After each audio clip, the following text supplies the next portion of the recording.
Assalamualaikum warahmatullahi wabarakatuh. Oke, kita lanjutkan saja ceritanya. Minggu, 5 Mei tahun 2024. Bab 3122. Tolong beri saya beberapa saran. Bab 7891 sampai bab 7895. Saat ini Zhang Ermao benar-benar panik.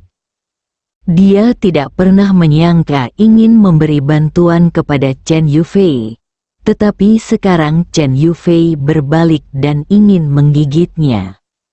Namun, Zhang Ermao telah bekerja di lapisan bawah masyarakat selama bertahun-tahun dan memiliki pemahaman yang sangat mendalam tentang sifat manusia. Dia memahami bahwa wajar jika Chen Yufei membencinya. Tetapi karena keterampilan mengemudinya yang buruk, dia mengalami kecelakaan dan membiarkan pihak lain menjadi lumpuh tingkat tinggi dan hanya bisa berbaring di tempat tidur selama sisa hidupnya.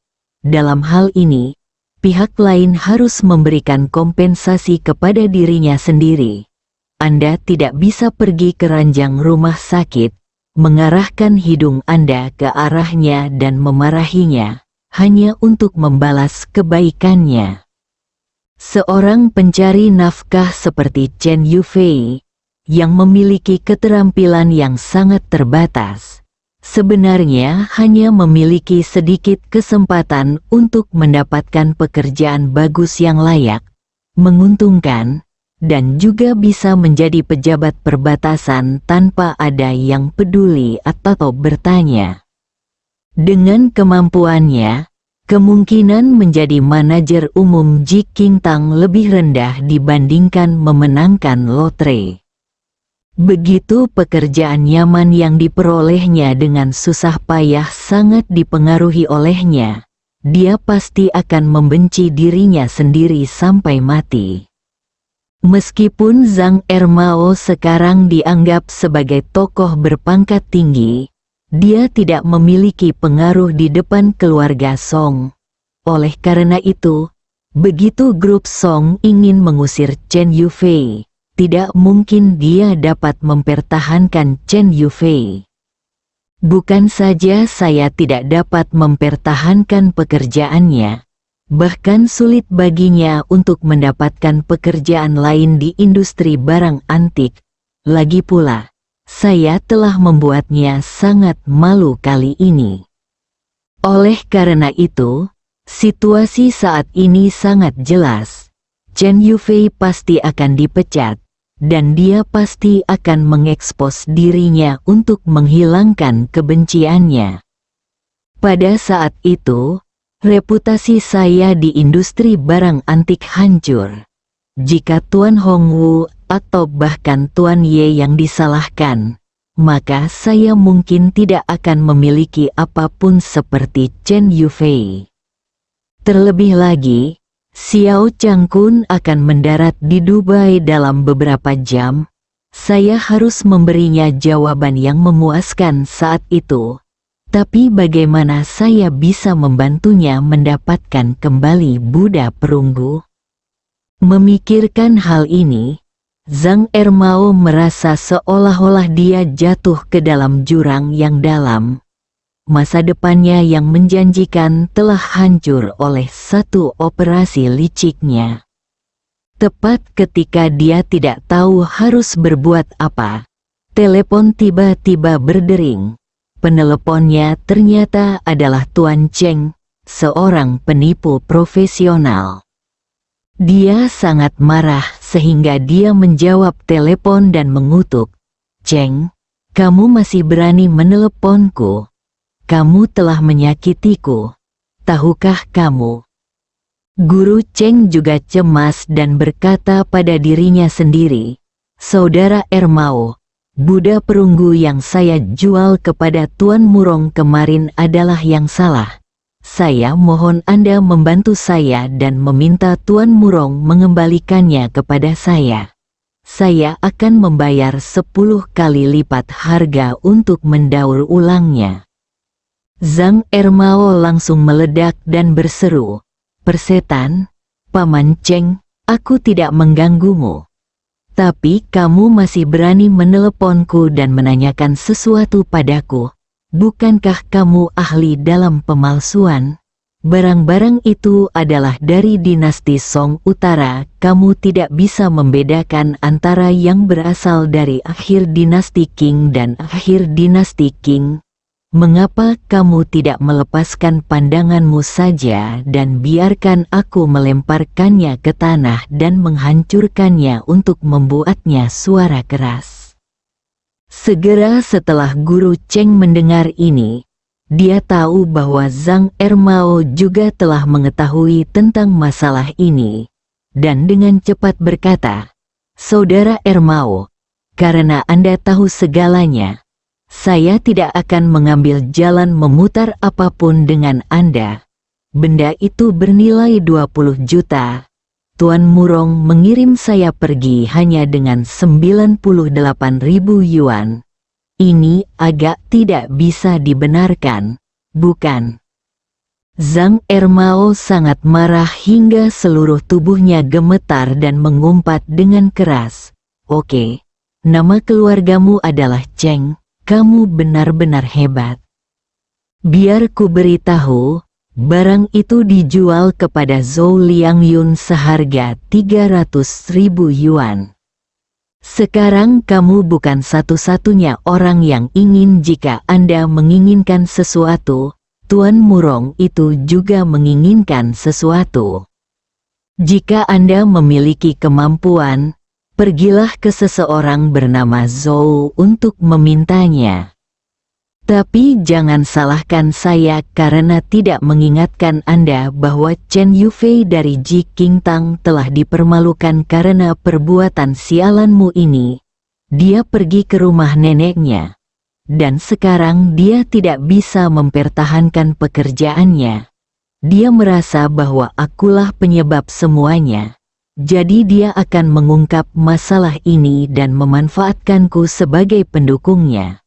Secara kebetulan, aku juga merasa itu salahku. Kamu menyakitiku, jadi selama dia mengusirku, aku akan mengusirmu, dan kita akan mati bersama." Karena itu, Zhang Ermao berkata lagi, "Saya masih dapat menemukan Anda di tempat itu. Jika polisi terlibat dalam masalah ini, saya akan meminta polisi untuk menangkap Anda.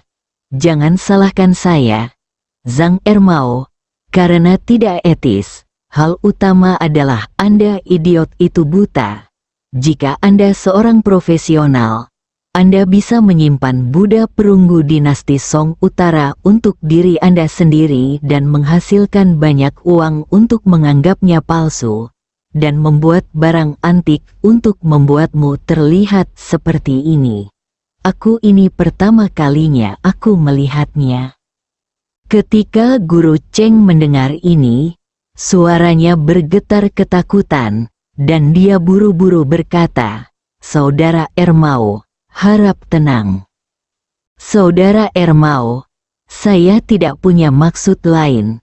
Saya baru mendengar bahwa barang itu dijual seharga 20 juta hari ini, dan saya benar-benar merasa tidak nyaman. Seperti yang Anda tahu, bisnis saya adalah sekelompok saudara yang hidup dengan menunggang kuda, dan bayarannya sangat tinggi. Setelah bekerja bertahun-tahun, saya belum menabung 20 juta. Saya kehilangan begitu banyak uang hanya dalam satu pandangan. Saya yakin tidak nyaman." Karena itu, dia dengan cepat menambahkan, "Saudara Ermao, saya tidak menyangka masalah ini akan berdampak besar. Mohon bersikap mulia dan jangan menikam saya sama sekali." Zhang Ermao berkata dengan marah, "Saya tidak mengerti mengapa kalian tidak bisa mematuhi aturan bisnis. Tidak peduli apakah Anda menjual tinggi atau rendah. Anda tidak mengerti apa yang harus dibeli, dijual, dan ditinggalkan. Berbicara tentang ini, Zhang Ermao menjadi semakin marah ketika dia memikirkan Xiao Changkun, dan bertanya dengan marah, "Kamu benar-benar penipu. Jika kamu benar-benar tertangkap, kamu mungkin tidak bisa keluar dalam 10 tahun. Tapi pada akhirnya, kamu masih menjilat saat kamu meneleponku untuk menanyakan sesuatu. Apa menurutmu aku tidak tahu itu dijual seharga 20 juta? Guru Cheng terbatuk 2 kali karena malu. Saya mendengar ada sesuatu yang dijual seharga 20 juta, jadi saya merasa cemas.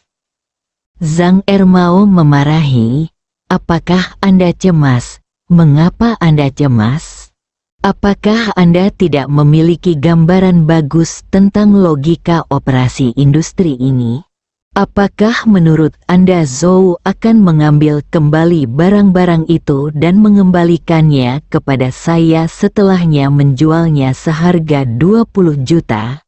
Mengapa Anda harus mengembalikan 20 juta yang Anda peroleh melalui keahlian Anda sendiri? Atau Anda hanya membuang otak Anda ketika manfaatnya begitu besar? Coba pikirkan, jika benda ini telah dijual oleh Anda, apakah Anda bersedia mengembalikannya? 20 juta diberikan kepada orang lain, bukan?" Guru Cheng dengan ragu-ragu berkata, Kamu telah menjadi makmur dengan Guru Wu. Saya pikir dengan kemampuanmu, saya akan pergi ke orang bernama Zhou untuk meminta sesuatu, memberikan persetan denganmu." Zhang Ermao menjadi semakin marah dan bertanya, "Apakah kamu sudah mewujudkan semua angan-anganmu padaku? Apakah kamu pikir kamu bisa membodohiku dengan membantumu mendapatkan sesuatu dengan mendaur ulangnya 10 kali? Kembalilah, dan aku dapat membantumu mendapatkan barang itu kembali. Tetapi kamu bahkan tidak tahu nilainya 20 juta, kan? Kamu sangat tergila-gila pada uang sehingga kamu bahkan tidak menerima logika dasar bahwa 1 tambah 1 sama dengan 2.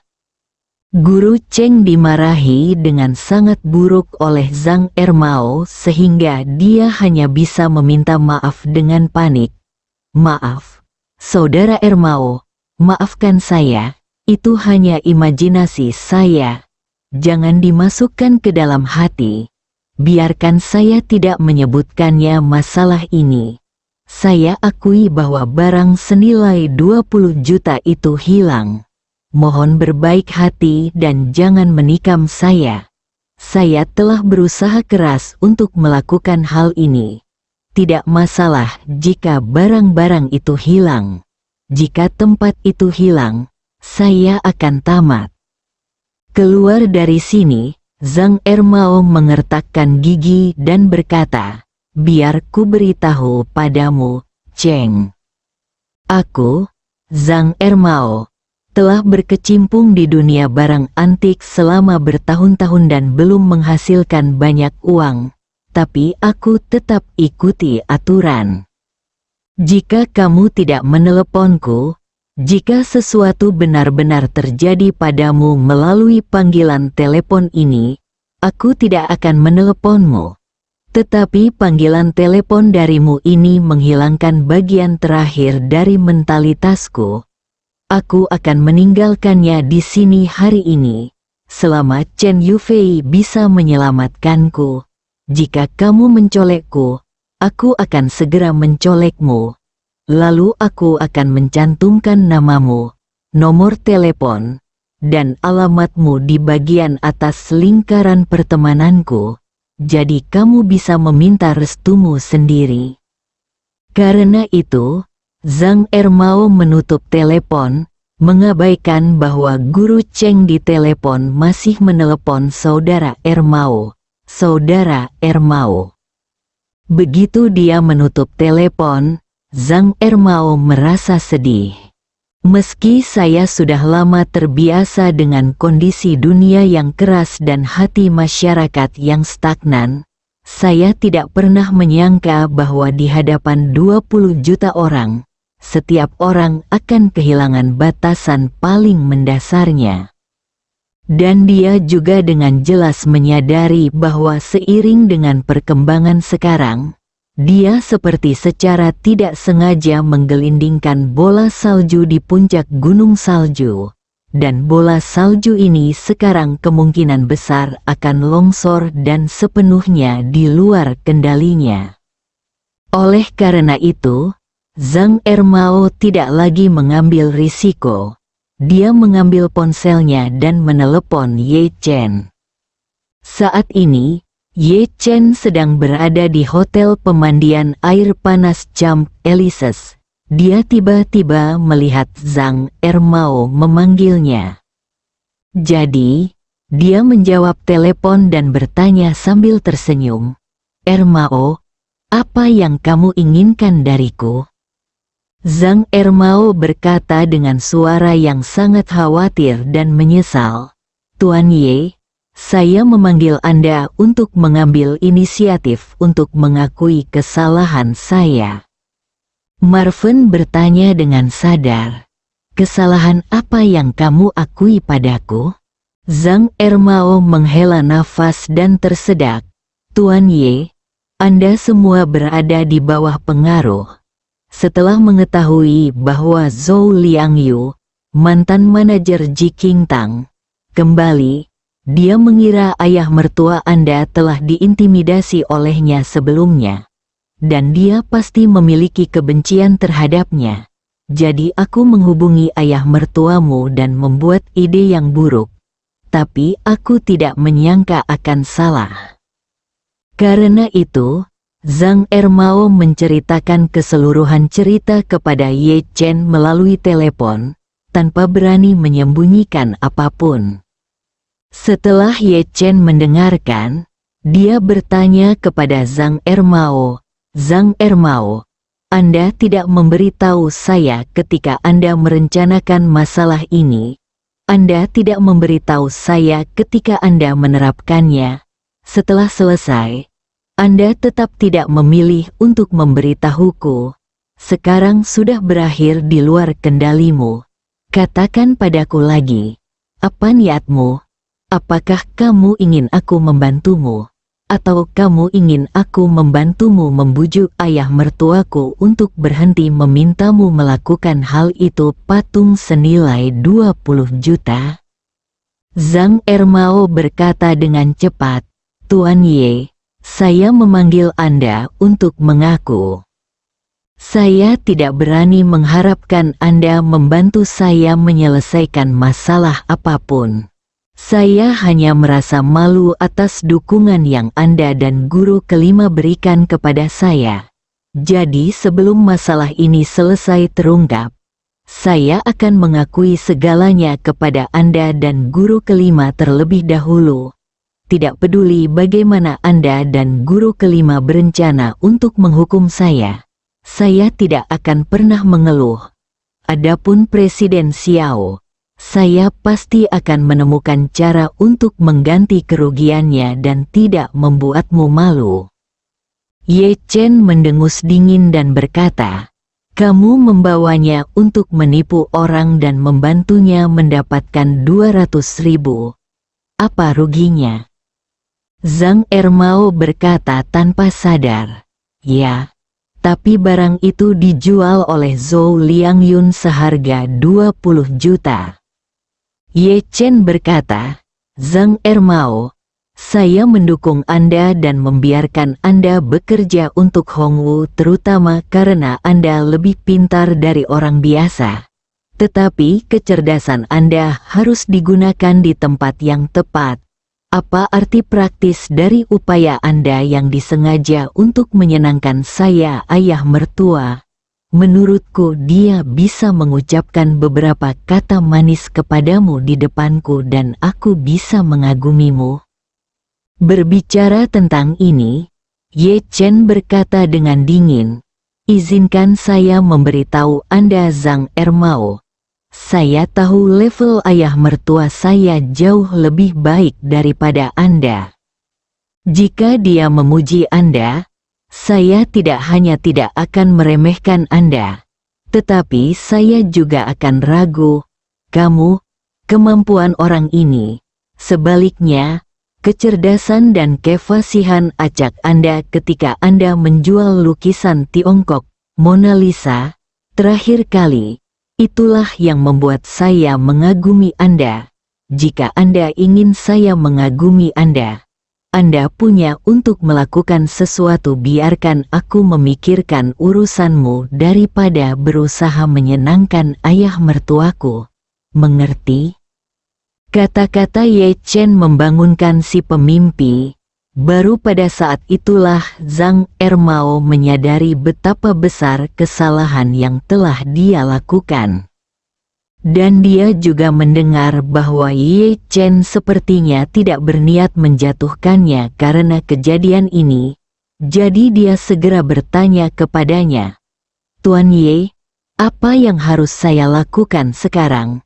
Tolong beri saya nasihat." Ye Chen berkata dengan tenang, "Ini sangat sederhana. Jika seorang pria melakukan kesalahan, dia harus bertanggung jawab. Jangan menunggu sampai Chen Yufei mengungkap Anda. Anda harus mempublikasikan semua yang telah Anda lakukan sendiri, dan kemudian datang ke Zhou Liangyun untuk meminta maaf." Bersambung.